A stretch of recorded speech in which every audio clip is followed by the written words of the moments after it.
ಇವತ್ತು ಅವರದು 73ನೇ ಹುಟ್ಟುಹಬ್ಬ. ಅವರಿದ್ದಾಗ ಎಷ್ಟು ಖುಷಿಯಾಗಿ ನಾವು ಸಂಭ್ರಮಿಸ್ತಾ ಇದ್ದೀವೋ, ಈಗಲೂ ನೋಡಿದ್ರೆ ಇಲ್ಲೇ ನೋಡ್ಬೋದು ನೀವು, ಅಭಿಮಾನಿಗಳು ಈ ಮಳೆಯಲ್ಲೂ ಇವತ್ತು ರಜಾ ಏನೂ ಇಲ್ಲ, ಆದ್ರೂ ಇಷ್ಟೊಂದು ಜನ ಬಂದು ಅವರ ಪ್ರೀತಿಯನ್ನು ತೋರಿಸೋದು ನೋಡಿದ್ರೆ ಅದೇ ನಮಗೆ ನಿಜವಾದ ಒಂದು ಸಂತೋಷ. ಆ ಹುಟ್ಟುಹಬ್ಬವನ್ನು ಅವರಿದ್ದಾಗೆ ನಾವು ಫೀಲ್ ಮಾಡ್ತೀವಿ. ಪ್ರತಿ ವರ್ಷ ಅದೆಷ್ಟೇ ವರ್ಷಗಳಾದ್ರೂ ಅವರ ಈ ಒಂದು ವಿಶೇಷವಾದ ದಿನ ಇದೇ ರೀತಿ ಅಭಿಮಾನ, ಪ್ರೀತಿ ಅಭಿಮಾನಿಗಳಲ್ಲಿ ಇದ್ದೇ ಇರುತ್ತೆ ಅನ್ನೋ ಒಂದು ವಿಶ್ವಾಸ ನನಗೆ. ಅಲ್ಲ, ಅವ್ರದ್ದು ಹುಟ್ಟುಹಬ್ಬ ಅಂತ ಮಾತ್ರ ಅಲ್ಲ, ಅವ್ರು ಪ್ರತಿದಿನ ಒಂದು ಹಬ್ಬದ ಥರನೇ ಒಂದು ರೀತಿ ಸೆಲೆಬ್ರೇಟ್ ಮಾಡೋರು. We at East Point Group of Institutions offer a wide range of courses that provide limitless opportunities, building skills over 2 decades.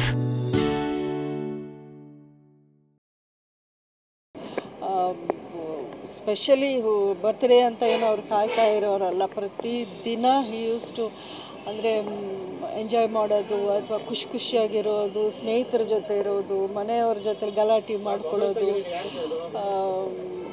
ಇವೆಲ್ಲ ಇತ್ತು ಅವ್ರ ಲೈಫಲ್ಲಿ.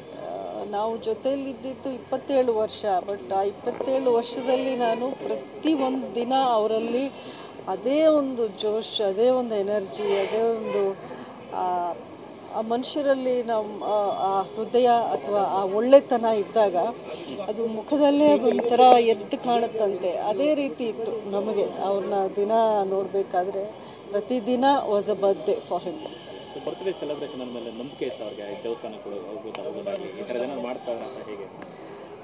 ಅವ್ರಿಗೆ ಮೊದಲಷ್ಟು ಅಂದರೆ ನಂಬಿಕೆ ತುಂಬ ಇತ್ತು. ಬಟ್ ಹೋಗೋ ಅಭ್ಯಾಸ ಅದೆಲ್ಲ ಅಂದರೆ ಶೂಟಿಂಗ್ಸಲ್ಲಿ ಬ್ಯುಸಿ ಇರೋದ್ರಿಂದ ಅಷ್ಟು ಮೊದಲು ಹೋಗ್ತಾ ಇರಲಿಲ್ಲ. ಬಟ್ ನಮ್ಮ ಮದುವೆ ಆದಮೇಲೆ ಖಂಡಿತ ಹಬ್ಬ ಆಚರಿಸೋದು ಅಥವಾ ದೇವಸ್ಥಾನಗಳಿಗೆ ಹೋಗೋದು, ಪೂಜೆ ಮಾಡೋದು, ಇದೆಲ್ಲ ಸ್ವಲ್ಪ ಅವರೂ ಅಭ್ಯಾಸ ಮಾಡ್ಕೊಂಡಿದ್ರು. ಎಲ್ಲೋ ಒಂದು ಕಡೆ ಮೊಮ್ಮಗನಲ್ಲಿ ಅಂಬರೀಷ್ ಅವರನ್ನು ಕಾಣ್ತಾ ಇದ್ದಾರೆ. ಅಯ್ಯೋ, ಅವರು ಹಂಚಿಕೊಂಡಿದೆ ಮೊದಲ ಮಳೆ.